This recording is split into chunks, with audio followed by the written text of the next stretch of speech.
Sharael, Maldine. This can't be Sansa. It shouldn't be this easy to reach. And Saundra, what is she? A siren, perhaps, but no, that doesn't fit. I thought her Sayuth, a vampiress, yet she does not match their hunger, nor a siren's song either, for it is not seduction she wields when her anger flares, but something sharper. And her cat, God's that cat. She speaks with it, quarrels even, and it strikes her,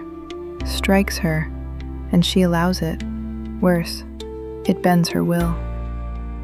So what does she want of us, if not our blood, our souls? Welcome back to the Dark Razor Chronicles streamcast. I'm your host and author, Mike Carmel. Tonight, we continue Season 3 with Episode 2, The Forsaken One. Settle in and hush, because if you make too much noise, well... Cullen and Sharael stays quiet. So do I. Saundra's eyes flick between us before settling on me. I glance at Sharael, her lips pressed together, jaw tight. Is it annoyance? Probably, because Saundra is addressing me instead of her. Near here are the ruins of Le Rose. Ruins? The word bursts from me before I can stop it. Le Rose is a bustling city. So much has changed. Yes. The city has been gone a long time. It's dangerous, but no worse than out there. She gestures vaguely to the walls around us. I glance at the rickety cabin, the sagging beams, the thin boards. In Le Rose, you'll need to find the temple Of Caracas? Saundra's head snaps towards her, eyes wide. She hisses between her teeth, sharp and venomous. You must never say his name. The words echo in the small room, vibrating with something dark and heavy. You, of all people, should know this. Damn, you're a fool. She leaps from her chair, the cat on her shoulder shifting quickly to keep its perch. Sharael and I are up, bracing for an attack, but Saundra strides to the window, ignoring me, and crouches low to peer through the cracks in the shutters. A low hiss escapes her lips, animalistic, feral. I tense. Such a fool. Are you sure you want this? I don't know if she's speaking to herself or us. No one answers. Cheryl's face burns crimson, either from anger or embarrassment. I can't tell which, but she holds her tongue. Saundra's fists clench as she crouches by the window. I hear it then. Snuffling sounds outside. Heavy breathing. Boards creaking under weight. A low, guttural growl. The howl of a wolf cuts through the night, so close it could be right outside. Saundra straightens, backing away from the window. She spins around and holds a finger to her lips, her face twisted in fury. Her anger radiates through the room like a storm. I can feel it, those unnatural emotions, like waves slamming into me. Her eyes glow red now, lips drawn back to reveal sharp fangs. Shit. I fight the urge to draw my sword and put distance between us. She looks feral, wild, like a wolf baring its teeth before the kill. Outside, something scrapes along the porch. Slow, deliberate, then a heavier scuff. 2 quick creaks of the floorboards. Saundra's tense posture softens slightly. Whatever it is, it's leaving. The boards creak again, softer this time, followed by silence. Saundra lets out a shaky breath before turning back to face us. Her fists are still balled, but the immediate danger seems to have passed. She steps closer to Sharael, raising a fist as if to strike. I tense, holding my position. Moving now might only make things worse. I do not have the strength to protect you. You do well to remember that. From what? I blurt out. From them. She snaps, pointing toward the door. Do you two know nothing? Her voice rises, then she checks herself, casting a quick glance at the door before lowering it. How can you have such disregard for this place? She glares at me, and the weight of her anger hits hard. Lust, desire, hunger flooding my mind. I grip the table's edge, trying not to fall into it. Then her gaze flicks back to Sharael, and the pressure lifts. But you... Her voice drips with disdain. Perhaps I don't need your protection. The words hang heavy in the air. Saundra blinks, caught off guard. Then she studies Sharael, her gaze running over her from head to toe, assessing something I can't fathom. A fool. Saundra mutters under her breath. The cat shifts on her shoulder, and she tilts her head, listening to it as if it spoke. She nods slowly, as though coming to some conclusion, then returns to her chair. Already I notice her appearance softening, less feral now, closer to the woman she had been. Curiosity gets the better of me as we take our seats once more.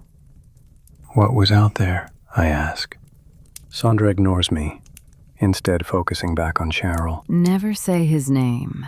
He is the Forsaken One. Her gaze snaps back to me. Uttering his name here draws his minions, werewolves.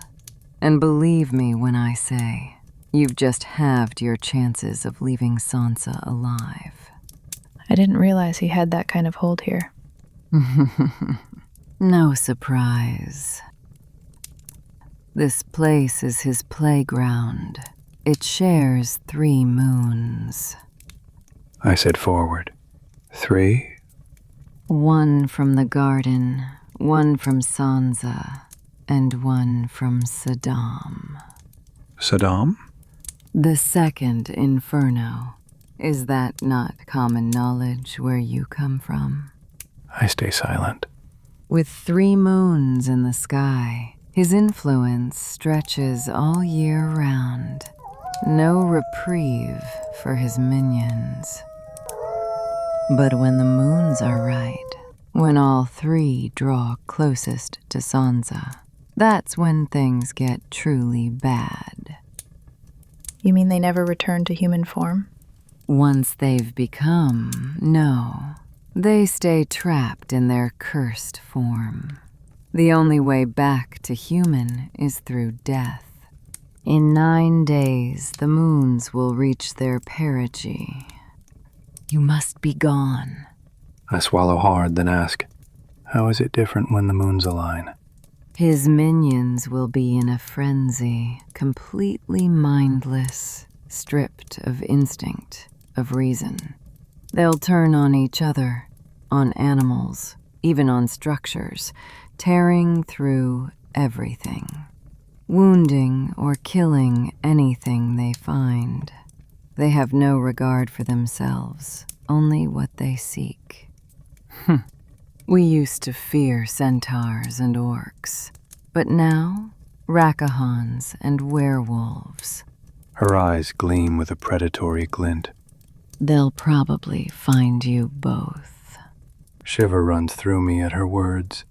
Rakahans, another name I don't recognize. Saundra notices the confusion on my face and softens, slightly. I'm relieved I don't feel her unnatural stare. Rakahans. I don't remember when I first encountered them. Aggressive little buggers. About the size of raccoons, similar in color, but without the mask markings. Their gray furs always matted, oily, slick with filth, and they don't stop attacking, not until they succeed. They'll even go after werewolves. My mind spins, trying to process. So, it isn't Rakahans prowling around out there? No, you idiot. They're werewolves. Have you not been listening? Krista Smithy, Steel in the Yard. Winter's come and gone. Gin and Maury keeps coming back for more, but Lork gots 'em off by midday. They don't argue. They gots to make a living nohow. The yard's ours. Feet wear paths where drills repeat. Grass cut short where Lork insists. We're bruised, lean and strong. Even Maury's stopped laughing every time he trips. Well, mostly. This morning feels different. Lork stands by the porch with that look. Something new is coming. Jilly leans on the rail, cloth slung across her shoulder, eyes soft but sharp. We eats, the four of us, then does a morning of sparring and lines. But just when I figure we's gonna stop for lunch, Lork don't give the word. Instead, he tells us to have a game of 3 strikes. The four of us play. It's grand old fun. Running about on the field, making my chest pump like a bellows. Jin wins the first round. I'm second. Dan then Maury. But in the next, Dan wins. Mostly 'cause Maury tripped up and fell into Jin. Then the two of us striped 'em both without mercy. Dan catching me in the fun. Oh well. Lork don't look none too pleased, nope. He got an odd expression on his face. He goes into the cabin and returns with 2 long boxes, one atop the other. Rack your staves. We do. Jin spins his once before setting it down. Can't help himself. He bumps my shoulder on purpose. I don't gives him the grin he wants. Not today. Lork sets them on the dry grass. Iron hinges, leather straps. He unlatches one, lifts the lid. 5 blades. 5 blades wrapped in oiled cloth. He opens the other. Leather sheaths lined, neat-like, but empty. Dan whispers numbers under his breath. Maury actually forgets to grin. Jin's mouth goes slack for the first time since I've known him. Lork unwraps one blade, plain hilt, leather grip worn smooth. He sets it on the box lid. You're ready to feel weight.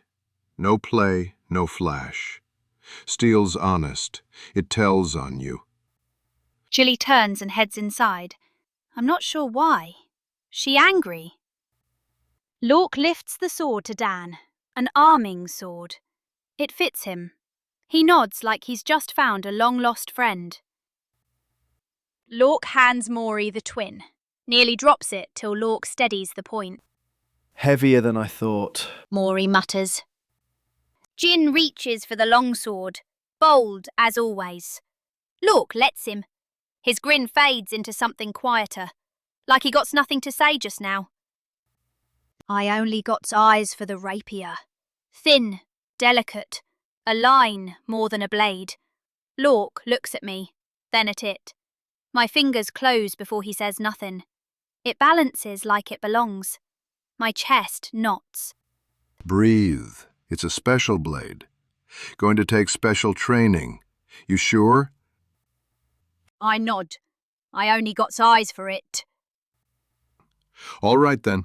You'll be at a disadvantage compared to the others. It's not made for armored combat, though these days that matters less. An arming sword, your long sword, Jin, will fare better against shield and breastplate. But a rapier is more precise, better suited to surgery than to battle. If you find yourself in a melee, it will be a hindrance. Still, for day-to-day life, on the road or in the streets, it will serve you well. We walks our prizes roundabout. Lork makes us start the same 4 words as always. Plant, set, stop, recover. But with steel, every step feels louder. The rapier asks questions wood never did. What did you mean? Where are you aiming? Are you sure? 'Cause now every move got consequence. Jin tries his old flourish.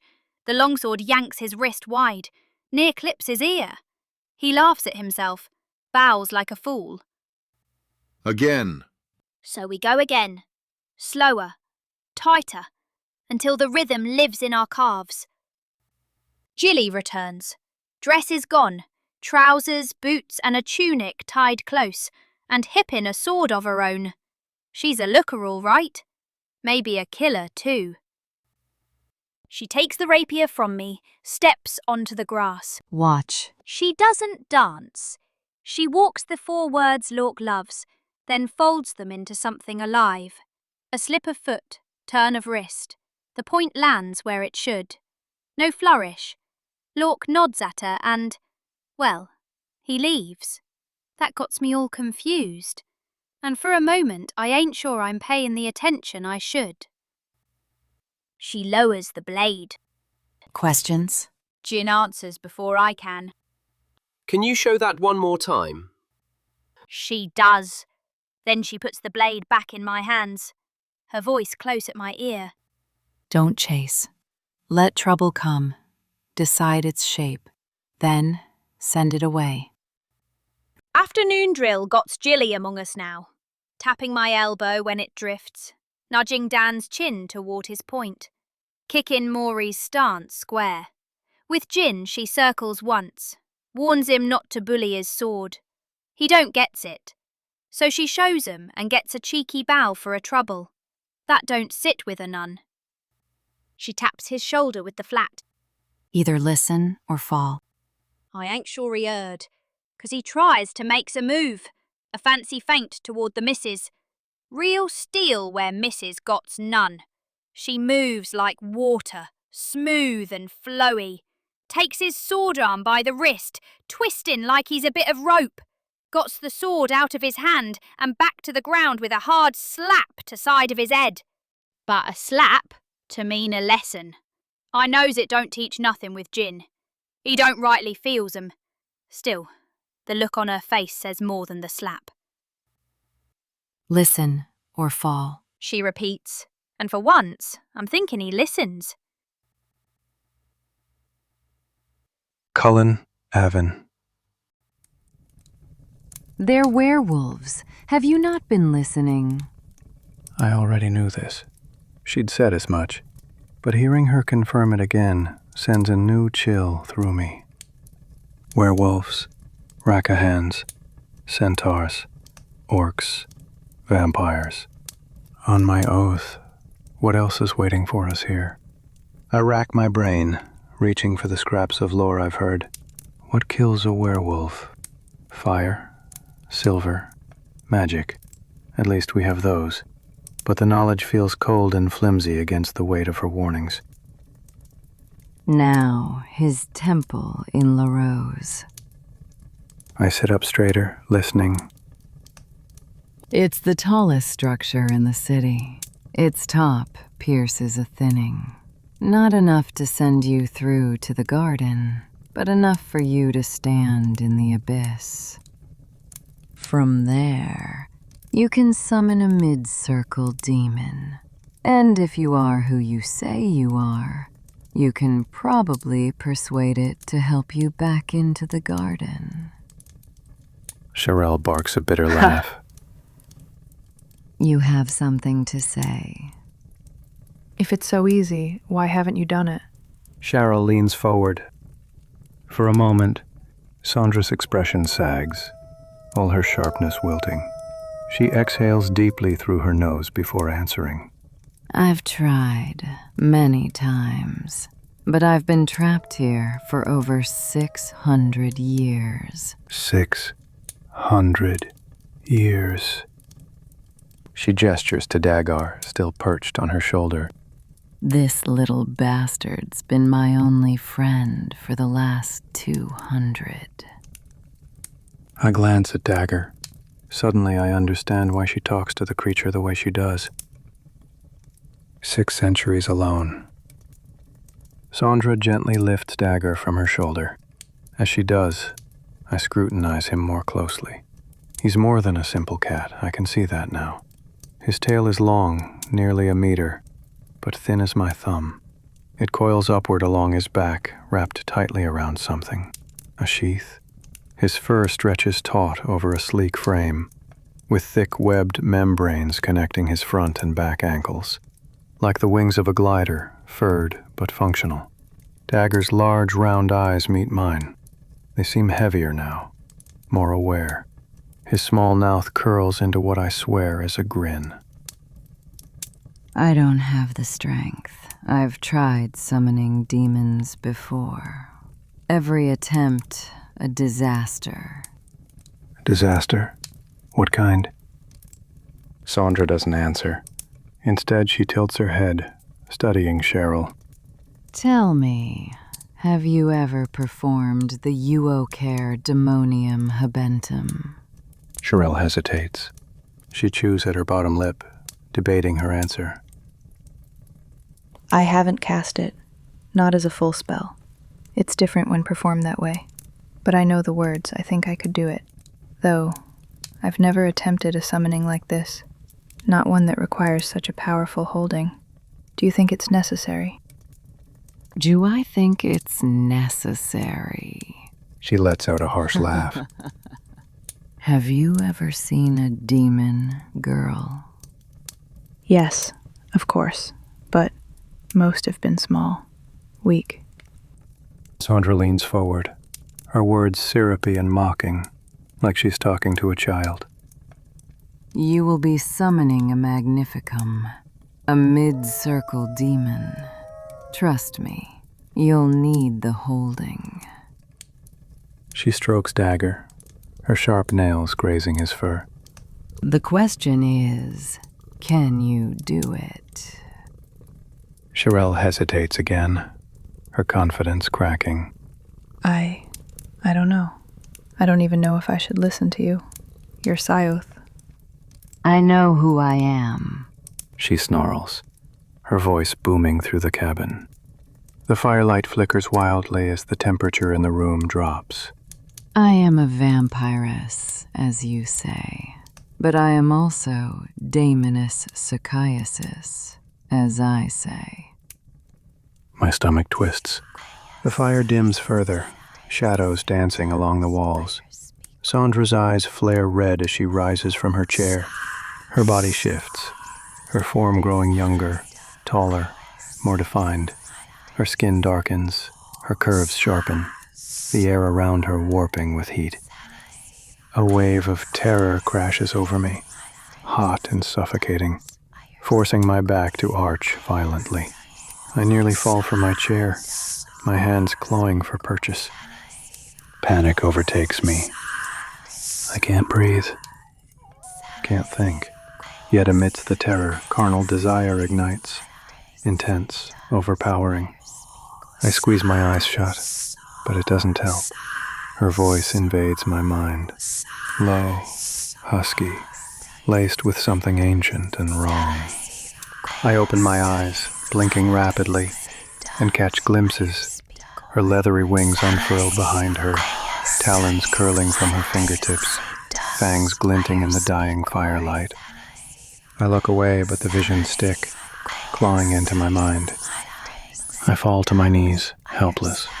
I want to crawl to her, to offer myself, to please her in any way she desires. Only fear holds me back.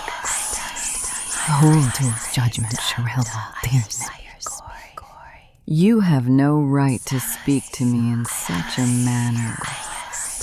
Her wings spread wider, shadows stretching to fill the room. I have suffered in this place. Suffered for that which is beyond my control. I gasp, forcing air into my lungs. My body shakes uncontrollably. I do not kill for sport, nor do I torment the innocent for pleasure. I do what I must to survive. I am merciful, more than I can say for the circles. Disrespect me again, at your peril. I can't move, can barely think. I clench my fists, holding them in front of my face, arms trembling violently with every word Saundra speaks. The pull, the suffocating weight, lessens. Slowly I can move my head, my eyes, my arms lower as I breathe in shaky gasps. I drop my gaze away from Saundra, focusing on her feet, then the sagging floorboards beneath them. My heart still pounds in my ears. I glance over to Sharael. She cowers in her chair, shoulders hunched, her courage shattered. The fire that anger had granted her moments ago is gone, replaced by raw terror. Then, light brightens in the room. Relief floods me, rushing in like air after suffocating too long. My breaths come fast and shuddering. joyful almost, like I've been spared from something that should have killed me. I savor it for a moment before my eyes dare to look back at Saundra. She sits slumped in her chair, sagging with exhaustion. Dagger is nowhere to be seen. Her form deteriorates before my eyes, skin wrinkling further, shoulders collapsing inward, as though the weight of her own power is too much to bear. There's a faint crackling sound beneath the fire's crackle, like dry joints popping in slow succession. It's her. She's falling apart. The pull, the desire, the terror is gone. What's left isn't fear, it's pity. I glance at Sharael again. She hasn't recovered. Her face is flushed, eyes wide as she takes deep, shuddering breaths. She looks worse than I feel. Had she seen something I hadn't? Perhaps being the direct target of Saundra's wrath had done more damage. Sharael mutters something under her breath, barely audible. Succubus? The term is foreign to me, but it lingers in my mind. I shake my head, trying to clear the remnants of the visions, the horrors she forced into my mind. And that brings us to the end of Season 3, Episode 2, The Forsaken One. Cullen and Sharael now stand deeper in Sansa's shadow, while Krista and Dan stand in the shadow of something deeper. Until next time, never utter his name.